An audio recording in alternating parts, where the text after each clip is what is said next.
Jabasingh sir பேசினதுலேருந்தே அந்த லீடிலிருந்தே எடுத்து பேசலான்னு எனக்கு தோணுது.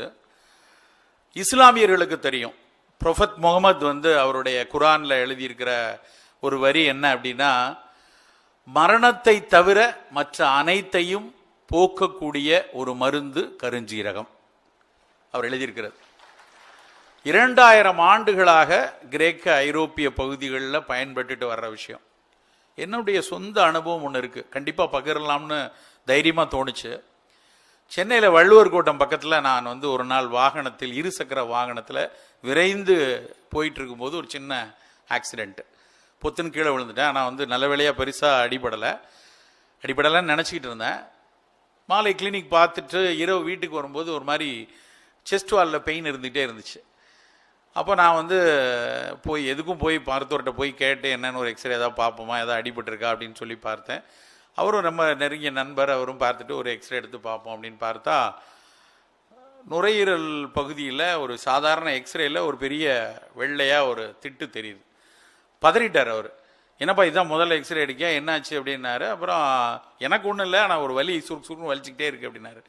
அவர் உடனடியாக ஹாஸ்பிட்டலில் நீ அட்மிட் ஆகணும், இங்கேயே படுத்துரு அப்படின்னு சொல்லிட்டு நிறைய நண்பர்கள் மருத்துவர்கள் எல்லாரும் வரிசையாக ஒன்று ஒன்றா பார்க்குறாங்க. அடுத்து காலையில், நான் இரவு தான் நான் போனேன், காலையில் சீட்டு எடுத்துக்கலாம் அது எடுத்துக்கலான்னு பேசியாச்சு. எனக்கெல்லாம் இரவெல்லாம் வாழ்வை மாயம் படத்துலேருந்து எல்லாமே ஞாபகம் வர ஆரம்பிச்சிருச்சு. சரி, ஏதோ பயங்கரமாக அடிக்குது, அப்படி காதில் அடிக்குது அப்படின்னு சொல்லிட்டு இருந்தேன். மறுநாள் காலையில் என்னுடைய ஆசிரியர், அவர் ஒரு பேராசிரியர் தெய்வநாயகம்னு மிகப்பெரிய ஒரு நெஞ்சக நோய் மருத்துவர், அவர்கிட்ட நான் போகிறேன். அவர் பார்த்துட்டு திரும்ப ஒரு எக்ஸ்ரே எடுக்க சொன்னார். அந்த எக்ஸ்ரே எடுத்து பார்த்தா அந்த வெள்ளையாக தெரிஞ்ச பகுதி கொஞ்சம் பெருசாக இருந்துச்சு. அப்போ அவர் உடனே என்னப்பா அப்படின்னாரு.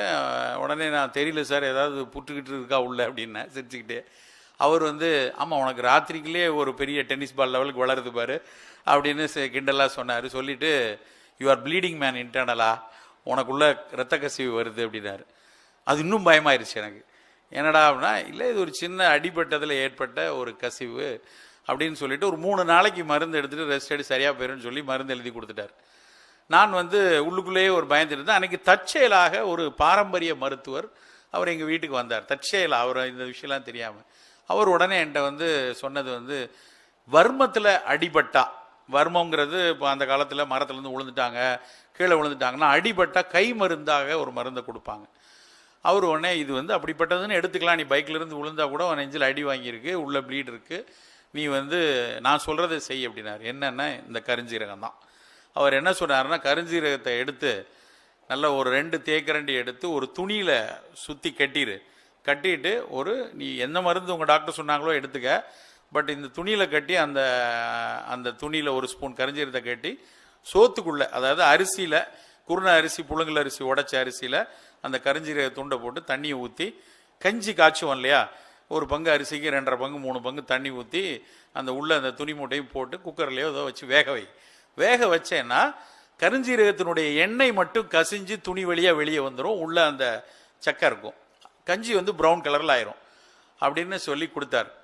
நான் ஒரு தைரியத்தில் சரி இங்கிலீஷ் மருந்து நம்ம இது கேட்கலைன்னா அடுத்து போய்க்கலாம் அப்படின்னு சொல்லிட்டு அந்த கருஞ்சீரக அந்த இதையும் வச்சுக்கிட்டு 2-3 நாள் தொடர்ந்து காலையில் மதியம் நைட்டு அந்த அரிசி கஞ்சி கருஞ்சீரகம் உள்ளது தான் சாப்பிட்டேன்.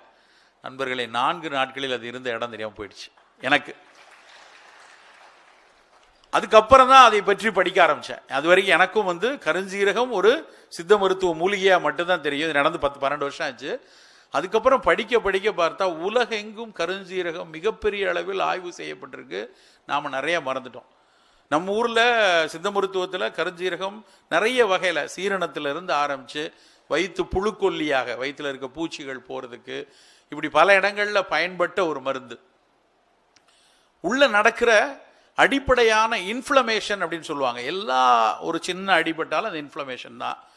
ஒரு பல்வேறு நோய்களில் அதனுடைய துவக்கம் ஒரு இன்ஃப்ளமேட்டரி சேஞ்சஸ் தான் அதில் நடக்கிற விஷயம் இருக்கும். அந்த இன்ஃப்ளமேட்டரி சேஞ்சஸை குறைக்கக்கூடிய தன்மை கருஞ்சீரகம் இருக்குது. புற்று கூட அதுவும் ஒரு இன்ஃப்ளமேட்டரி ப்ராசஸ் தான். அதை குறைப்பதற்கு கருஞ்சீரகம் பயன்படுது அப்படிங்கிறது பல ஆய்வுகள். அவங்க மிக அழகாக சொன்னாங்க, அந்த ஐஜிஎஃப் ஃபேக்டர்னு இன்சுலினில் வரக்கூடிய க்ரோத் ஃபேக்டர்ஸை குறைக்கிறது. உலகம் முழுக்க அதில் மிக நுணுக்கமாக அதில் எடுக்கக்கூடிய எண்ணெயை பிரித்து கருஞ்சீரகத்திலிருந்து எடுக்கிற எண்ணெயில தான் அந்த சத்து இருக்கு. அந்த எண்ணெயை நுணுக்கமாக ஆய்ந்து அது மருந்தாக வரக்கூடிய காலகட்டத்தில் இருந்து கொண்டிருக்கிறது. அதே மாதிரி நம்முடைய ஒவ்வொரு உணவுகளை, நம்ம உணவு கட்டமைப்புங்கிறது உலகத்தின் பல்வேறு சமூகங்களும் நிறைய உணவு கட்டமைப்பு வச்சிருக்கு.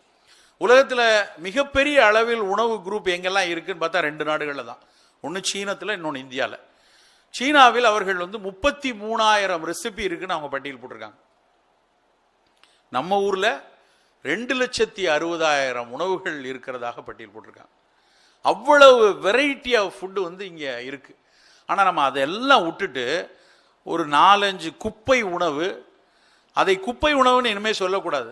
ஜங்க் ஃபுட் இல்லை, இல்லைன்னா அது வெறும் ஃபாஸ்ட் ஃபுட்டு, துரித உணவு இல்லை. அவையெல்லாம் டாக்ஸிக் ஃபுட்டு, நச்சு உணவு தான். அந்த நச்சு உணவுக்குள்ளே போய் நம்ம போய் சொருகிட்டு போய் நிற்கிறோம். எல்லாரும் போயிட்டு, குறிப்பாக இளைய தலைமுறை இந்த உணவு கூட்டத்துக்குள்ளே போயிருக்கு. நம்முடைய பாரம்பரிய உணவுகள் கட்டமைக்கப்பட்டது எப்படி இருந்தது அப்படின்னா, சங்க இலக்கிய உணவுகள் இன்னைக்கு நம்ம சாப்பிடலை. சங்க இலக்கியத்தில் அடிசல் சாப்பிட்டோம், கும்மாயம் சாப்பிட்டோம். இன்னைக்கு அடிசல் கும்மாயம்னா யாராவது புது இளைஞர்கள் எடுக்கிற திரைப்பட பேர் மாதிரி இருக்க, அப்படின்னா என்னன்னு கேட்பாங்க. கும்மாயம்னா பருப்புச்சோறு, அவ்வளோதான். பருப்பை அன்னைக்கு கடைந்து செய்தது தான் கும்மாயம். இன்னைக்கு இருக்கிற பருப்பு சோறு தான் அன்றைக்கு கும்மாயம். அடிசல்ங்கிறது தான் குழம்புன்னு சொல்கிற இன்னைக்கு நம்ம சாம்பார், ரசம் எல்லாமே அடிசல். அதிலிருந்து விரிந்து விரிந்து வந்தது தான். அன்றைக்கு சாப்பிட்ட பிட்டு, அன்றைக்கு சாப்பிட்ட அடை, அன்றைக்கு சாப்பிட்ட வடை, இதெல்லாம் இன்னைக்கு இல்லை. அதெல்லாம் வேற வகையில் இருந்துச்சு. இப்போ நிறைய மாறிடுச்சு. இடைக்காலத்தில் இப்போ கிட்டத்தட்ட 12-13ஆம் நூற்றாண்டுலேருந்து 19ஆம் நூற்றாண்டு வரைக்கும் பல்வேறு உணவுகளும் கலந்து இப்போ நம்ம சாப்பிட்டுட்டு இருக்கிற உணவு அந்த மாதிரியான கலவை தான். ஆனால் அடிப்படை பார்த்தீங்கன்னா ஒன்று போல தான் இருக்கும். பெருசாக மாறாமல் தான் இருந்துச்சு இவ்வளோ நாள். எப்படி இருந்தது அடிப்படை அப்படின்னு பார்த்தீங்கன்னா, முதல் விஷயம் சுவை அடிப்படையில் இருந்தது. எந்த உணவாக இருந்தாலும் 6 சுவை அடிப்படையில் தான். ரொம்ப முக்கியமான பிரதானமான சுவை சித்த மருத்துவமும் ஆயுர்வேதமும் சொல்றது தித்திப்பு தான், இனிப்பு தான், மதுர சுவை அப்படின்னு சொன்னாங்க. ஆனால் எது தித்திப்புங்கிறதுல இன்னைக்கு குழப்பம் வந்துருச்சு. நல்ல ரிஃபைன்டு ஒயிட் சுகர் தான் தித்திப்பு அப்படின்னு நினைச்சிட்டு இருக்கோம். அது கிடையாது. ஆச்சார கோவை என்கிற தமிழ் நூல் சொன்ன தித்திப்புங்கிறது பழங்கள். தலை தித்திப்பு, கடை கைப்பு அப்படின்னா சாப்பிட துவங்கும் போது முதல்ல இனிப்பில் துவங்கணும். அன்றைக்கு அவருக்கு சலைவரி அமைலேஸ் பத்தி ஆச்சார கோவைக்கு தெரியாது. ஆச்சார கோவை எழுதின வருஷத்துல உமிழ்நீரில் இப்படியான நொதிப்பொருட்கள் இருக்கும், அது புரத கார்போஹைட்ரேட்டை சிதைத்து அதனுடைய குளுக்கோஸை உட்கரைக்கிற நொதி உமிழ்நீரில் இருக்கும்னு ஆச்சார கோவை எழுதினவங்களுக்கு தெரியாது. ஆனா அவர்களுக்கு என்ன தெரியும் அப்படின்னா, இனிப்பு எச்சிலை ஊற வைக்கும், அதில் எச்சிலும் பற்களால் உணவை நொறுக்குவதும் சேர்ந்து சீரணத்தின் துவக்கத்தை சிறப்பாக ஆரம்பிக்கும்னு தெரியும். அதனால முதல்ல தலை தித்திப்புன்னா. ஆனா நம்ம தலை தித்திப்புன்னு உடனே இலையை போட்டு அதுல 2 ஜாங்கிரியை வச்சு, இல்லைன்னா இலையை போட்டு ஒரு இனிப்பை சாப்பிடணும்னு நினைச்சிட்டாங்க. அது தப்பு. சிறு குழந்தைகளுக்கு நாங்கள் அடிக்கடி வேடிக்கையாக சொல்லுவோம், குழந்தைங்களுக்கு சில ஊர்ல, அதுவும் குறிப்பா மதுரை பகுதியில பிறந்த குழந்தைக்கு சீனி தண்ணி ஊத்துன்னு வாயில கொண்டு சர்க்கரை கலந்து ஊத்துவாங்க. சீனி தண்ணி எப்படியா இங்க வந்துச்சு? சீனியே கொஞ்ச நாள் தானே ஆச்சு, இதுல எங்க மரபு இருக்கும் அப்படின்னு கொஞ்சம் யோசிச்சு பார்த்தா, அது எப்படி வந்தது என்றால், குழந்தைக்கு தாய்மாமன் சேய் நெய் அப்படின்னு ஒன்ன கொடுத்துருக்காங்க. சேய்னா குழந்தை, கை குழந்தை, அதுக்கு சேய் நெய்ன்னு அந்த காலத்துல ஒரு மாந்தம் போக்கக்கூடிய ஒரு மருந்தை கொடுத்துருக்காங்க. அதை சேய் நெய் கொடுத்தல் அப்படின்னு ஒரு வழக்கம். அந்த சேய் நெய் மருவி சேய் நெய் சீனிக்கு போயிடுச்சு. ஸோ இப்போ எல்லாரும் சீனியை கரைச்சி வாயில ஊத்திட்டு இருக்காங்க. சீனியை ஊற்றக்கூடாது. ஆனால் அதை நம்ம இப்படி நாம் மரபில் உள்ள விஷயங்களை மறந்து, தலை தித்திப்பு என்றால் முதலில் பழங்களை சாப்பிடணும். முதல்ல பழங்களை சாப்பிடுறது ஒரு விஷயமே நோயை நீக்குவதற்கும் நலத்தை காக்குவதற்கும் நாம் எடுக்கக்கூடிய முதல் படியா இருக்கும். ஒரு நாளைக்கு 30-40% பழங்கள் சாப்பிட சொல்றான். பெரும்பாலான வீடுகள்ல இன்னைக்கு கிடையாது. ஆனா இன்னைக்கு கொஞ்சம் கூடி இருக்கு. முன்னாடி நாங்க சின்ன பிள்ளையா இருந்தப்ப கூட பழங்கள் இவ்வளவு இல்லை. இப்ப பரவாயில்ல ஓரளவுக்கு. அன்னைக்கெல்லாம் பழங்கள் அப்படின்னா அது கவர்மெண்ட் ஆஸ்பத்திரி வாசல்ல மட்டும்தான் பழங்கள் விற்பாங்க. எங்கேயாவது எனக்கு ஞாபகம் இருக்கு, ஆரஞ்சு பழம் வாங்கினா அங்கே போய் ஹைகிரவுண்ட் ஆஸ்பத்திரிக்கு ஏத்தப்பல இருக்கும், வாங்கிட்டு வாங்க. ஏன்னா ஆஸ்பத்திரியில் படுத்தவங்க மட்டும்தான் பழம் சாப்பிடணும்னு ஒரு நிலை இருந்துச்சு. இன்னைக்கு பரவாயில்ல, ஓரளவுக்கு பழங்கள் எல்லாரும் காய்கறி வாங்கும்போது பழங்கள் சாப்பிட்றாங்க. ஆனால் அந்த பழங்களை எப்படி சாப்பிடணும், அது முக்கியமான விஷயம். எந்த பழங்களை சாப்பிடுவது, எப்படி பழங்களை சாப்பிடுவது, இது ரெண்டும் ரொம்ப முக்கியமான விஷயம். பழங்கள் ரொம்ப இனிப்பா இருக்கிற ஹைபிரிடைஸ் பழங்கள் வேண்டாம். இன்னைக்கு இருக்க எல்லா பழங்களும் ஹைபிரிடைஸ்டு தான். வீரிய ஒட்டு ரகங்கள் தான் பழங்கள். இன்னைக்கு இருக்கிற எந்த பழமும் மரபு பழம் இன்னைக்கு எங்கேயுமே கிடையாது. வாழைப்பழம் எடுத்தீங்கன்னா ரயில்வேல கிடைக்கிற வாழைப்பழம் பூரா பார்த்தீங்கன்னா கேவெண்டிஷ் அப்படின்னு ஒரு வெரைட்டி, பெங்களூர் வாழைன்னு சொல்லுவாங்க நம்ம ஊரில். நல்லா திரட்சியாக இருக்கும், தொலியை உரிச்சிங்கன்னா அவ்வளோ தேனா இனிக்கும். ஆனால் அது வாழைப்பழத்தோட எந்த சத்தும் கிடையாது. அதில் ஓரளவுக்கு மரபு வாழைப்பழம் அப்படின்னா கொஞ்சம் மைக்ராஸ்கோப் வச்சு பார்த்தீங்கன்னா துள்ளிய விதை இருக்கும். அதில் மதுரை பக்கத்தில் திருநெல்வேலி பக்கத்தில் நாட்டுப்பழம் என்று உண்டு. தோலை உரிச்சிட்டோமான்னு சந்தேகமாக இருக்கும். அந்த அளவுக்கு நார் ஒட்டி இருக்கும். அதில் பார்த்தீங்கன்னா கருப்பு புள்ளிகளாக தெரியும். அந்த கருப்பு புள்ளிகள் தான் வாழைப்பழத்தினுடைய விதை. வாழைப்பழத்தில் ஒரு காலத்தில் விதை இருந்துச்சு, அதை ஒழிச்சிட்டோம் நம்ம. அந்த விதையுள்ள நாட்டு வாழைப்பழம் தான் இருக்கிறதுல சிறப்பு. எல்லா ஊர்களையும் ஊருக்கு ஒரு வாழைப்பழத்துக்கு பிரசித்தி உண்டு. நாகர்கோவில் பக்கம் நேந்திரன் வாழை, செவ்வாழை உண்டு. அந்த ரெண்டுமே பார்த்தீங்கன்னா நேந்திரன் வாழை உடல் எடையை கூட்டுவதற்கு, குழந்தைக்கு ரொம்ப தேர்ந்த பழம் நேந்திரன் வாழை தான். அவங்க வீட்டில் சின்ன பிள்ளைங்க இருக்கா, வெயிட் போடணுமா, மெலிந்து இருக்கிறார்களா, நேந்திரன் வாழை கொடுக்கலாம். நேஷனல் இன்ஸ்டியூட் ஆஃப் நியூட்ரிஷன் என்ன சொல்லுதுன்னா, அதிக டெக்ஸ்ட்ரோஸ் கண்டென்ட் உள்ள உடலுக்கு தேவையான, குழந்தை வளரும் போது தேவைப்படக்கூடிய சத்துக்கள் நிறைந்திருக்கிறது நேந்திரன் வாழை. நின்றுகிட்டே பேசுறவங்க, நின்றுகிட்டே வாத்தியார் பாடம் நடத்துறவங்க, நின்றுகிட்டே வேலை செய்யக்கூடிய காவல் தொழிலாளிக்கு வரக்கூடிய குதிகாலில் ஒரு வலி வரும். பெண்களில் நிறைய பேர் சமையல் பண்ணும்போது நிற்கும் போது வலிக்குதும்பாங்க. கால்கேனியஸ் பர் அப்படின்னு நவீன மருத்துவர்கள் சொல்லுவாங்க. குதிகால் எலும்புல ஒரு முள்ளு மாதிரி சின்னதாக வளர்ந்துருக்கும். அதை ஒட்டி அது மேலே இருக்கிற உரை லேசாக அலட்சியாக இருக்கும். பிளான்டார் ஃபேசைட்டிஸ்னு பேர். அந்த நோய்க்கு, அந்த குதிகால் வாதத்துக்கு செவ்வாழை பரிந்துரைக்கப்பட்டிருக்கு. வாழைப்பழத்திலேயே ஊருக்கு உள்ள ஒவ்வொரு ஊரில் இருக்க ஒரு வாழைப்பழத்துக்கும் ஒரு மருத்துவ குணம் இருக்கு. தினம் வாழைப்பழம் சாப்பிடலாம். வாழைப்பழமா வெயிட் போட்டுருமே அப்படின்னு நிறைய பேர் வாழைப்பழத்துக்கு பக்கமே போறதில்லை. ஒரு இட்லியை தூரத்துக்கு வச்சுட்டு வாழைப்பழத்தை சாப்பிடு. இட்லிக்கு 45 கலோரி, வாழைப்பழத்துக்கு 60 கலோரி, அவ்வளோதான். சிறு வாழைப்பழம், மலைப்பழமோ, ஏலக்கியோ, இல்லைன்னா செவ்வாழையோ, நேந்திரன் வாழையில பாதியோ, எந்த பழமாவது எடுத்துக்கொள்ளலாம். சிவப்பு நிறமுள்ள, சார் பேசும்போது சொன்னாங்களே சிவப்பு தக்காளி பழம், ஒரு பெரிய ஆய்வே நடந்திருக்கிறது. தக்காளி பழத்தின் தோலில் இருக்கக்கூடியதான் அந்த லைகோபின்கிற ஆன்டி ஆக்சிடென்ட். அது புராஸ்டேட் என்லார்ஜ்மெண்ட், பிபிஹெச் சொல்லக்கூடிய பினைன் புராஸ்டேட் ஹைப்பர்ட்ரோஃபி, கேன்சரஸா மாறுறதை தடுப்பதற்கும் டிலே பண்றதுக்கும் பயன்படக்கூடிய மிக முக்கியமான பழம் தக்காளி பழம். அதை நம்ம காய் வகையில் வச்சிருக்கோம், உண்மையிலே அது பழம். தக்காளி பழத்தினுடைய மேல் தோல், அந்த தோலில் தான் இருக்குது. நீங்கள் வேணால் உள்ளே இருக்க பல்ப்பை ரசங்கசம் வச்சு யாராவது சூப் வச்சு சாப்பிட்டுக்கிட்டோம். ஒரு 3 தோலை எடுத்து மாதுளம்பழத்தோடு சேர்த்து நல்லா அடித்து ஜூஸை குடிச்சிடலாம். லைகோபின் கிடைக்கும். மாதுளம்பழத்துலேயும் லைகோபின் இருக்குது. எதுல எல்லாம் சிவப்பாக இருக்கும், சிவப்பு அரிசி, மாப்பிள்ளை சம்பா அரிசி, சிவப்பு துள்ளி புள்ளி இருக்கும். அந்த சிவப்பு நிறமி சத்து அந்த ஆன்டி ஆக்சிடென்ட் இருக்குது. மிளகாவத்தலில் கூட இருக்குது. ஆனால் மிளகாவத்தலில் பிரச்சனை என்னன்னா அதில் கூட கார்சினோஜனும் இருக்குது. அது சார் சொன்ன அந்த குடல் புற்றை உருவாக்குவதற்கு மிளகாய் வத்தல் ஒரு முக்கியமான காரணம். அதனால் அதை விட்டுருவோம். சிவப்பு அரிசி, மாப்பிள்ளை சம்பா அரிசி, தக்காளி பழத்தினுடைய தோல், மாதுளம்பழம், ஒரு பழத்தினுடைய நிறத்தை வைத்து அதுக்கு பல மருத்துவ குணங்களை சொல்லிடலாம். எந்த பழம் நல்ல பொன் மஞ்சள் நிறமா இருக்கோ அதில் கரோட்டினாய்ட்ஸ் நிறைய இருக்குன்னு அர்த்தம். பப்பாளி நல்ல மஞ்சளும் சிவப்புமா இருக்கக்கூடிய பழங்களை முதல்ல நம்ம கண்டிப்பா தினசரி உணவில் எடுத்துக்கொள்ளணும். பப்பாளி, விதையுள்ள பப்பாளி, கொஞ்சம் புளிப்புள்ள மாதுளை. தஞ்சாவூர் பக்கத்துல, தஞ்சாவூர், மாயவரம், கும்பகோணம் பக்கத்துல எல்லாம் புளிப்பு மாதுளைனே ஒன்று இருந்துச்சு. இப்பவும் இருக்கு. நான் கூட இல்லைன்னு நினைச்சேன். ஒரு தடவை நான் மன்னார்குடி பக்கம் பேச போயிருந்த போது எடுத்துக்கொண்டே வந்துட்டாங்க. புளி மாதுளை சாறு அப்படின்னு நாங்கள் சித்த மருத்துவத்தில் படிப்போம். அந்த மாதுளம்பழம் இப்படி தான் இருக்கும், கொய்யாப்பழத்தை விட சின்னதாக தான் இருக்கும். கறி வச்சிருக்காங்க. அப்படியே அந்த தொலியை எடுத்துட்டு அதை குழம்புக்கு சேர்த்து செய்திருக்கிறார்கள்.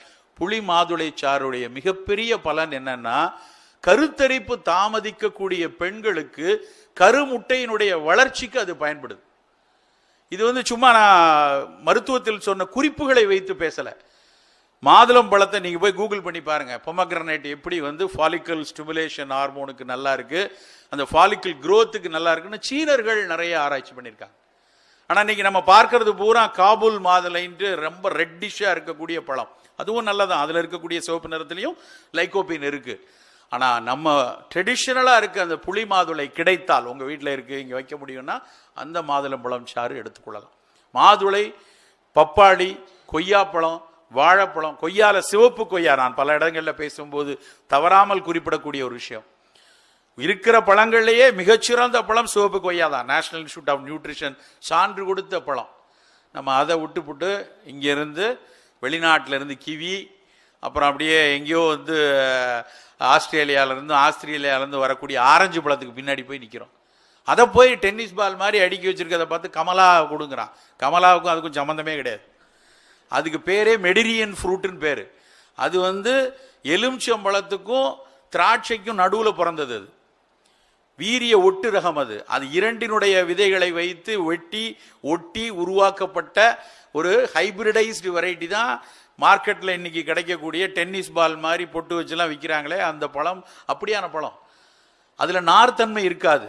ஐரோப்பியர்கள் காலை உணவாக அந்த ஆரஞ்சு பழச்சாரை தினம் காலையில் கான்டெம்பரரி பிரேக்ஃபாஸ்ட்டாக குடிப்பாங்க.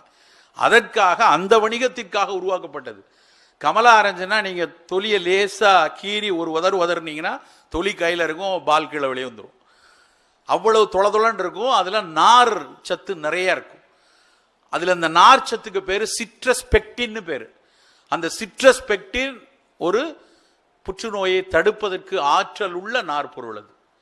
அப்போ ஒரு காலை உணவுல பழங்களை நம்ம தினம் எடுக்க ஆரம்பிச்சிட்டாலே மிகப்பெரிய அளவில் காப்புக்குள்ள போறோம்.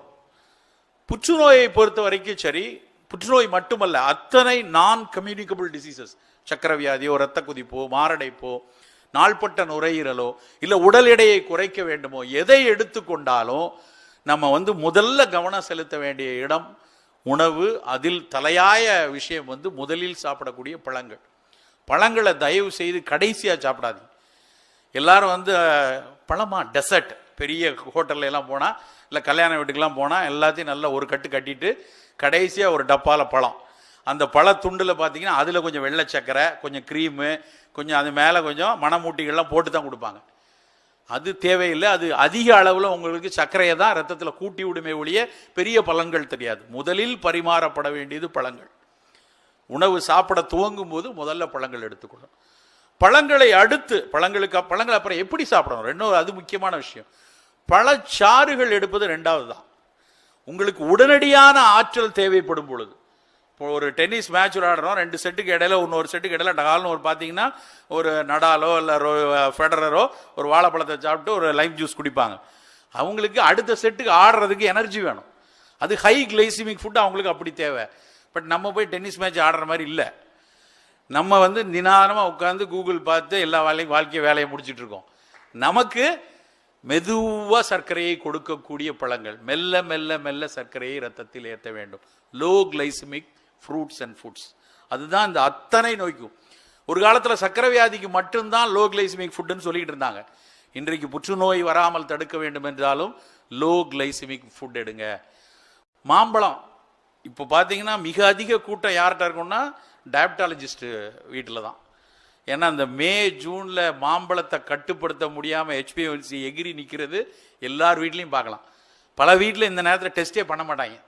எப்படியும் ஏறிடும் சார், எக்கச்சக்கமாக மாம்பழம் கட்டே படுத்த முடியலன்னு.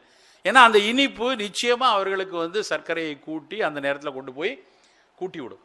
இந்த ஹை கிளைசிமிக் ஃபுட் எல்லாமே சர்க்கரை நோய்க்கு மட்டுமல்ல புற்றுநோய்க்கும் நல்லதில்லை.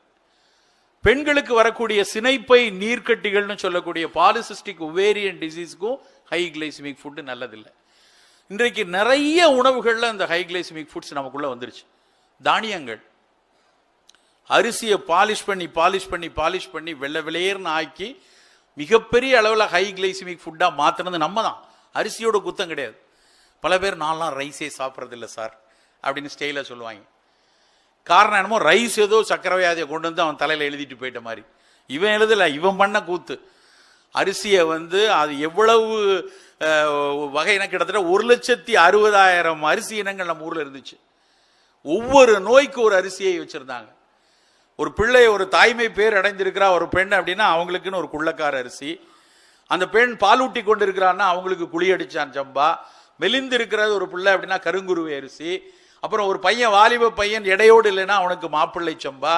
இப்படி எத்தனை காட்டியான அரிசி, எத்தனையோ அரிசி இருந்துச்சு. எல்லாத்தையும் ஒழிச்சிட்டு நல்ல பாலிஷ் போட்ட சோனா முசிறி இல்லைன்னா சூப்பர் பொன்னி அப்படின்னு வாங்கி அது பூரா குளுக்கோஸ் கெர்னலா மாத்திட்டாங்க அரிசியை.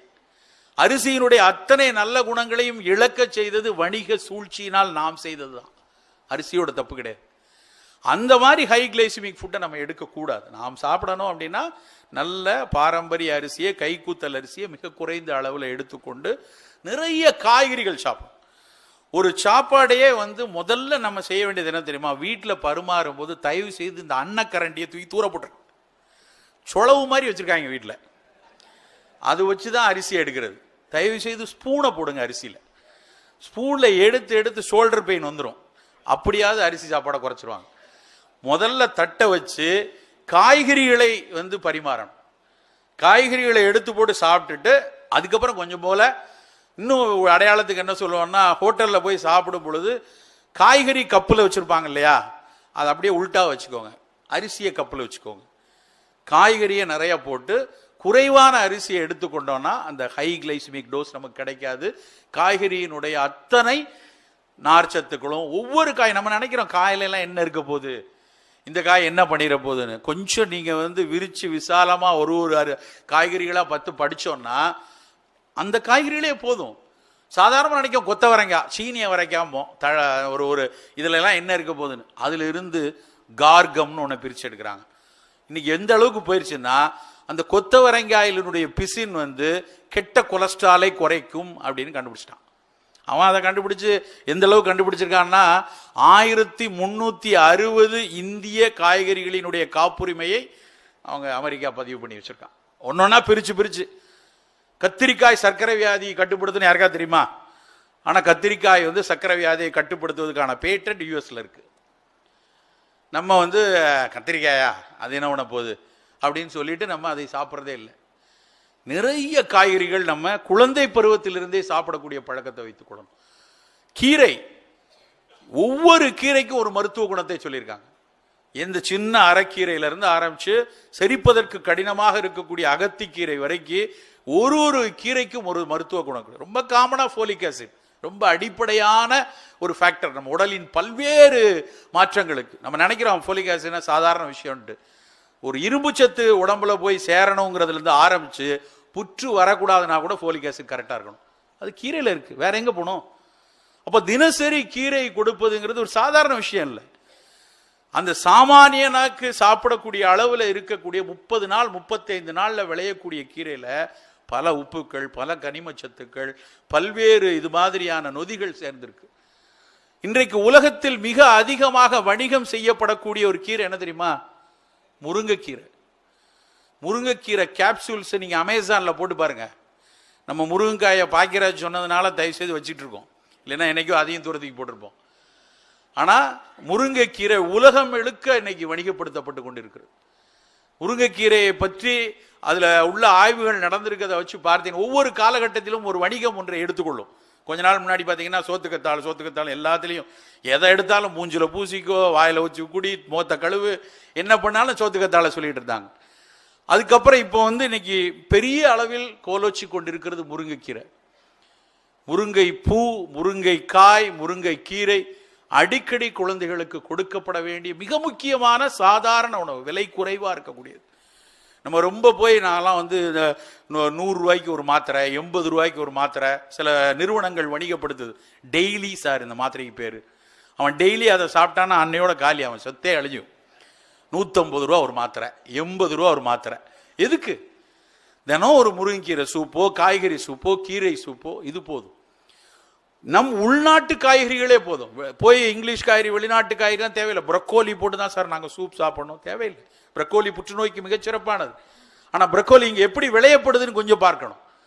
அவ்வளவு பூச்சிக்கொல்லியை அடித்து வராத காயை வர வைப்பதற்காக பல்வேறு உத்தைகள் நடக்குது.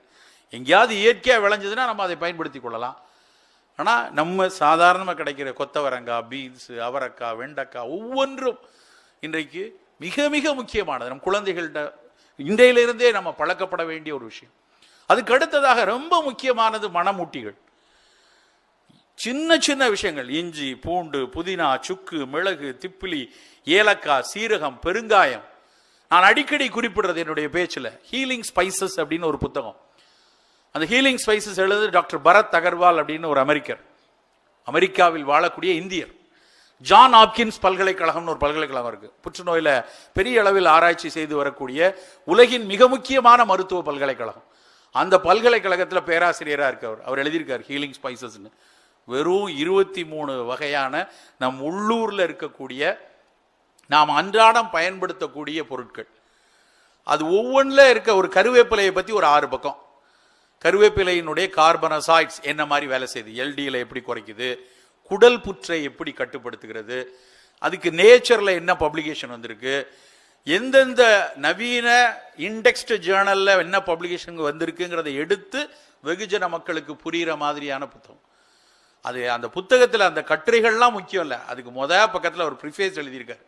அந்த ப்ரிஃபேஸ் தான் அப்படியே புல்லரிக்க வைக்குது. சார், நான் இதெல்லாம் வெளிநாடுகளில் பல்வேறு ஆய்வு கட்டுரைகளை எல்லாம் தொகுத்து அதிலிருந்து சாராம்சத்தை எடுத்து எழுதியிருக்கேன். ஆனால் இது எல்லாத்தையும் இந்த கட்டுரையெல்லாம் படிக்காமல், இந்த எம்பிபிஎஸ் படிக்காமல், இந்த மாதிரி ஆராய்ச்சிலாம் படிக்காமல் எங்கள் அம்மா தினம் எனக்கு கொடுத்துட்டு இருந்தாங்க. தயவு செய்து இதை நீங்கள் சாப்பிடுங்க அப்படின்னு வரியில் எழுதி கொடுக்குறேன். நண்பர்களே, நாம் பல்வேறு நல்ல விஷயங்களை நம் மரபு சார்ந்த உணவுகளில் இழந்து விட்டோம். அதை மீட்டெடுத்தா பல நோய்கள் வராமல் காத்துக்கொள்வதற்கு மிக மிக பயனுள்ளதாக இருக்கும். மேடம் பேசும்போது நடுக்குவாதத்தை பற்றி பேசினாங்க. நடுக்குவாதம் வயோதிகத்தில் தூக்கமின்மையினால இன்றைக்கு அதிகம் பெருகி வரக்கூடிய ஒரு முக்கியமான ஒரு நோய், பார்க்கின்சன் அப்படிம்பாங்க ஆங்கிலத்தில். அந்த நடுக்குவாதத்துக்கு உலகத்தில் மரபு சார்ந்து ஏதாவது இருக்கிறதா அப்படின்னு அப்படியே ஆய்ந்து பார்க்கும் பொழுது வெல்வெட் பீன் அப்படின்னு ஆப்பிரிக்காவில் ஒரு பீன் இருக்கு. அது ஆப்பிரிக்காவில் வலுவாக வயோதிகத்தில் இருப்பதற்காக கொடுக்கக்கூடிய பருப்பு, நம்ம ஊர் பருப்பு சோறு மாதிரி அந்த வெல்வெட் பீனை கொடுத்துருக்காங்க. நான் வெல்வெட் பீனை படிச்சுட்டு இது என்னது அப்படின்னு பார்த்து, இது என்ன இப்படி அங்கே ஏற்கனவே ஆப்பிரிக்கர்கள் உடல் வலுவில் மிகச் சிறப்பாக இருக்காங்க, அவர்களுடைய பிசிக்கல் ஸ்ட்ரென்த் ரொம்ப நல்லா இருக்கு, எதனால அப்படின்னு சொல்லி பார்க்கும்போது இது ஒரு குறிப்பு கிடைச்சது. அந்த வெல்வெட் பீனை எடுத்து நம்ம ஊரில் என்ன இருக்குன்னு பார்த்தா பூனக்காலின்னு ஒரு பிளான்ட் சித்த மருத்துவத்தில் மிக அதிகமாக ஆண்மை பெருக்கிக்காக பயன்படுத்தி கொண்டிருக்கக்கூடிய ஒரு விதை. படித்து பார்த்தால் அதுக்கு அதனுடைய பொட்டானிக்கல் நேம் மியூகோனா ப்ரூரின்ஸ்னு பேரு. அதில் மிக அதிக அளவில் டோபமின் இருக்கு. அந்த டோபமின் இந்த குறைவு ஏற்படுறதுனால தான் அந்த நடுக்குவாதத்தினுடைய மிக முக்கியமான காரணம். அப்போ ஒரு உணவாக ஒரு சமூகம் பயன்படுத்தி கொண்டிருக்கிற விஷயம் அந்த சமூகத்திற்கு இந்த நடுக்குவாதத்தை வராமல் தடுக்குன்னா நாம் ஏன் எத்தனை விஷயத்தை இழந்திருக்கோம், எத்தனை விஷயம் நம்ம கிட்ட இருக்கு. நண்பர்களே, இந்த உணவு மூலமாக நோயை நீக்க வேண்டும், நம்முடைய நலத்தை காக்க வேண்டும் என்றால் நாம் திரும்பி பார்க்க வேண்டிய இடம் நம் மரபு சார்ந்த காய்கறிகள், பழங்கள், மணமூட்டிகள், அவற்றில் சுவை சார்ந்து ரொம்ப முக்கியமான விஷயம். கொஞ்சம் நம் முதுமையை நோக்கி போறோம், 40களை தாண்டும் போது இந்த நோய்கள்லாம் அரவணைப்பதற்கு ரெடியா இருக்கு அப்படின்னா ரொம்ப முக்கியமான விஷயம் என்னன்னா கொஞ்சம் இனிப்பையும் உப்பையும் தள்ளி வைத்து விட்டு, ஏன்னா ஹைலி எக்ஸ்ப்ளாய்டட் டேஸ்ட் இந்த ரெண்டு தான். இந்த இனிப்பு உப்பு மிக முக்கியம், அதுக்கு அடுத்து வர்றது புளிப்பு. இந்த புளிப்புன்னு சேரும் போதே புளிப்போட ஒட்டிக்கிட்டு காரமும் வந்துடும். எங்கெல்லாம் புளிப்பு அதிகமாக இருக்கும் அங்கெல்லாம் காரம் சேர்ந்துடும்.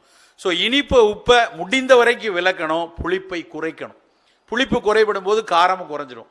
அப்போ மீதி இருக்கிறது என்ன? 2 டேஸ்ட்டு, கசப்பும் துவர்ப்பும்.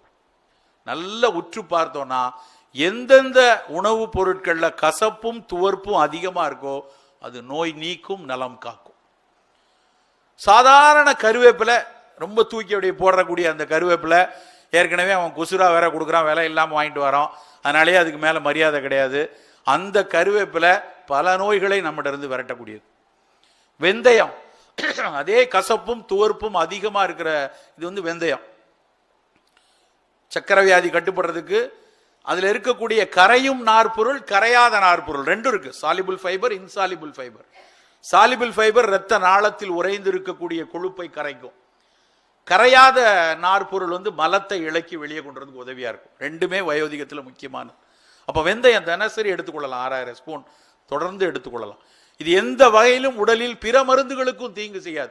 சார், நான் சர்க்கரைக்கு இந்த மாத்திரை எடுத்துட்டு இருக்கேன், ரத்த கொதிப்புக்கு இந்த மாத்திரை எடுத்துட்டேன், இந்த கருவேப்பிலை எடுக்கலாமா? எடுக்கலாம்.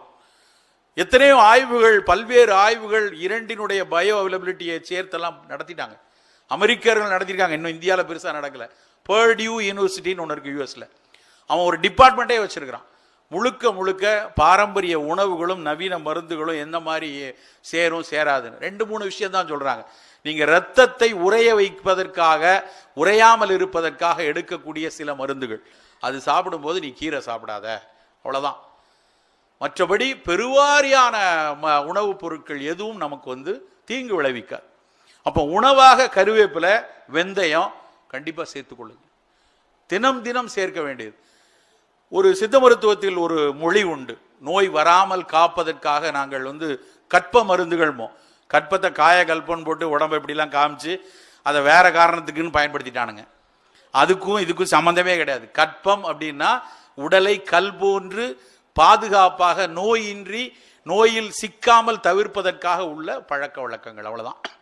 வெறும் மாத்திரையை போட்டா இல்ல கற்ப லேகியம் வாங்கி சாப்பிட்டா உடம்பு இப்படிலாம் வந்துடாது, இல்லைன்னா நோய் வராமல் இருக்காது. கற்பம் அந்த கற்ப மூலிகைங்கிறது ஒரு குறியீடு, அவ்வளவுதான். அதோட சேர்த்து மேடம் சொன்ன மாதிரி யோகா வேணும், நடைப்பயிற்சி வேணும், நல்ல மனம் வேணும். இதெல்லாம் சேர்ந்து இருந்தாதான் உடல்ல நோய் வராமல் இருக்கும். அந்த வகையில கல்ப மருந்துகள்ல ஒரு 3 விஷயம் அதோடு முடித்துக் கொள்ளலாம் நினைக்கிறேன். காலை இஞ்சி, கடும்பகல் சுக்கு, மாலை கடுக்காய். காலை எழுந்த உடனே, காலையில தூங்கி எழும்போது நம்முடைய பித்தத்தன்மை மிக அதிகமா இருக்கும். அந்த பித்தத்தை குறைக்கணும். இரவுல பித்தம் கூடக்கூடியது, காலை எழுந்தோடனே பித்தம் குறையணும் அப்படியே. அப்போ பித்தத்தை குறைக்கணுங்கிறதுக்காக தான் காலையில நம்ம குளிக்கிறோம். அழுக்கு தேய்ச்சி குளிக்கிறதுக்காக காலையில் குளிக்கல. மேடம் சொல்லும்போது 4:30 மணிக்கு எழுந்து நடக்கணும்னு சொன்னாங்க இல்லையா, 4:30 மணிக்கு எழுந்து பழக வேண்டும் என்று சொன்னார்கள் இல்லையா. காலையில 4:30 மணிக்கு தான் டேர்னிங் பாயிண்ட், பித்தம் டேர்ன் ஆகிற டைம். அந்த பித்தத்தை திருக்குவதற்கு, அந்த சிர்காடியன் ரிதம் சுவிட்ச் ஆஃப் ஆகிறதுக்கு, பித்தம் குறைவதற்கு முதல்ல செய்ய வேண்டியது காலையில குளிக்கிறது, பித்தத்தை குறைக்கிறது. காலையில குளிச்சதுக்கு அப்புறம் அதுக்கப்புறம் எஞ்சி இருக்கிறது பித்தத்தை குறைக்கிறதுக்கு தான் காலை இஞ்சி. அப்படின்னா அந்த இஞ்சியை காலை இஞ்சி எடுக்கணும். அந்த இஞ்சியை நேரம் அப்படியே சவைச்சு சாப்பிட்டா சிலருக்கு வயிறுல புண்ணாயிரலாம், அசிடிட்டி இருக்கும். அதை நாங்கள் என்ன சொல்றோம், இஞ்சி தேனூரெல்லாம் சாப்பிட்ருங்க. இஞ்சியை சின்ன சின்ன துண்டா கட் பண்ணி தேனில் போட்டு வச்சு ஒரு 1/2 ஸ்பூன் இஞ்சியும் தேனும் காலை எடுத்துக்கொள்ளலாம். கடும்பகல் சுக்கு, மத்தியான நேரத்தில் முதல் கவளம் சோறு எடுக்கிறோன்னா ஒரு பிஞ்சு சுக்கை போட்டு ஒரு துளி நெய் விட்டு பிரண்டி சாப்பிட்ருக்கு. கடும்பகல் சுக்கு. மாலை கடுக்காய், மாலை நேரத்தில் உணவு, இரவு உணவுங்கிறது 7:30-8 மணிக்கு சாப்பிட்றணும். நாம் அப்படித்தான் சாப்பிட்டோம், சமணர்கள் அப்படித்தான் சாப்பிட்டாங்க, அந்த காலத்து ஆசிரியர்கள் அப்படித்தான் சாப்பிட்டாங்க, சைவம் அப்படித்தான் சாப்பிட்டுச்சு. இன்னைக்கு தான் நம்ம 11:30 மணிக்கு பஃபேல கையை தூக்கிட்டு போய் கண்ணா பின்னான்னு கட்டுறோம். அந்த மாதிரி மாலை கடுக்காய், ஏன்னா இரவு கடுக்காய்ன்னு சொல்லியிருக்கலாம். ஏன் காலை இஞ்சி மாலை கடுக்காய்ன்னு சொன்னா, மாலையோட முடிஞ்சுது சாப்பாடு. சூரியன் அஸ்தமனம் ஆனதுக்கு அப்புறம் இந்த மாதிரி சாப்பிட்ற ஒரு பழக்கம் அன்றைய தமிழர்களுக்கு கிடையாது. நாம் பல விஷயங்களை உட்கிரகித்தது எப்படின்னா, சமணர்களுடைய உணவு வழக்கத்திலிருந்து நம்ம எடுத்தோம். சமணங்குட்டி சாப்பிடுன்னு சொல்லுவாங்களே, சமணங்குட்டி சாப்பிடுனா என்ன அர்த்தம்? காலை மடக்கி, ஏன் காலை மடக்கி சாப்பிடுன்னு சொல்லிக்கலாமே. சம்மணங்குட்டினா இந்த வார்த்தைக்கு என்ன அர்த்தம்? சமணன் போல். சமணன் இப்படி உட்கார்ந்தான் காலை மடக்கி. ஸோ அது மாதிரி சமணன் போல் உட்கார்ந்து சாப்பிடுங்கிறதா சம்மணம் கூட்டின்னு வந்துருச்சு. மருவி வந்த விஷயம், சேய் நெய் சீனி தண்ணி ஆன மாதிரி. அப்போ காலை மடக்கி உட்கார்ந்து சாப்பிட சொன்ன அந்த சமணன் சாயந்தரத்தோட சாப்பாடு நிறுத்தினான். இன்றைக்கும் சில ஜெயின்ஸ் இருக்காங்க, அவங்க அந்த காலத்தில் பழக்கத்தில் பாடுறவங்க எல்லாம் காலை 6லிருந்து இரவு 6 வரைக்கும் தான் எல்லா வேலையும் செய்வாங்க. அப்படி நம்ம மாலையில கடுக்காய் எடுத்துக்கணும். கடுக்காய் ஏன் சொல்றோம்னா, அந்த கடுக்காய் ஒன்று தான் 6 சுவையும் உள்ள ஒரே மூலிகை. கடுக்காயும் தாயும் கருதில் ஒன்ற கேள், கடுக்காய் தாயினும் மேலாம் அப்படின்னா என்ன அர்த்தம் அப்படின்னா, கடுக்காய் 6 சுவை கொடுக்கும், தாயும் 6 சுவையோட சாப்பாடை ஊட்டுவா வாயில. ஆனா தாய் 6 சுவையோட அன்போட ஊட்டும் போது நோய் வந்தாலும் வந்துடும். புள்ள சாப்பிடணும்னு போஷாக்கா இருக்கட்டும், சின்ன பிள்ளையிலேயே நல்ல உழக்கு மாதிரி ஆக்கிட்டாங்கன்னு வைங்க, நோய் வந்துடும். ஆனா கடுக்காயில் இருக்கக்கூடிய 6 சுவையும் உலக்குள்ள போய் என்னென்ன நோயை நீக்கணுமோ அது நீக்கும். அதனால தாயை விட கடுக்காய் மேல் அப்படின்னு அந்த காலத்துல ஒரு சித்தர் எழுதியிருக்கார். மிக எளிய ஒரு மூலிகை. கடுக்காயின உடனே 400 ரூபா 500 ரூபா கிடையாது, 10 ரூபா கிலோ கிடைக்கும். கடுக்காய் எப்படி சாப்பிடணும்? கடுக்காய்க்கு அகநஞ்சு. கடுக்காய் ஒரு தட்டுனா உள்ள இருக்க கொட்டை வெளியே வந்துடும். அந்த மேலே இருக்கிற அந்த தோடை பொடி பண்ணி வச்சுக்கிட்டு மாலையில் 1/2 ஸ்பூன் கடுக்காய் சாப்பிடும். 1/2 ஸ்பூன் மாலையில் அந்த கடுக்காய் சாப்பிட்றது முதல்ல மலம் எளிதாக கழிய வைக்கும். அதில் இருக்க டானின்ஸ் சர்க்கரை வியாதிக்கு நல்லது. அதில் பல நல்ல ஏகப்பட்ட ஆய்வுகள் நடந்திருக்கு. மூல நோய்க்கு நல்லது, வெரிகோசிட்டிஸ்க்கு நல்லது, பல முதுமை கால சர்க்கரை வியாதிக்கு நல்லது. கை குழந்தைக்கு கூட மருந்துகளில் கடுக்காய் முக்கியமாக சேரும். அவ்வளவு நல்ல உணவுகள். இஞ்சி, சுக்கு, கடுக்காய் ரொம்ப எளியது. ஒரு கற்ப உடல் நல்ல ஆரோக்கியமாக இருக்கும்னா காலையில் இஞ்சி, மதியம் சுக்கு, மாலை கடுக்காய். சார் இந்த 3 சாப்பிட்டா 100 வயசு இருக்கலாமா, இது 3 போதுமா அப்படின்னு கேட்டிங்கன்னா இது 3 அவசியம் இருக்கணும். அதோடு சேர்த்து மேடம் சொன்ன நல்ல நடைப்பயிற்சி, நல்ல தியான பயிற்சி, நல்ல ஒழுக்கங்கள், சார் சொன்னாங்க இல்லையா என்னென்ன மாதிரியான ப்ரிகாஷனரி விஷயங்கள் நோய் வராமல் பாதுகாத்துக் கொள்வது, இத்தனையும் ஒருமித்து இருக்கும்போது நிச்சயம் நோயில்லாத வாழ்வு நிச்சயம். நன்றி, வணக்கம்.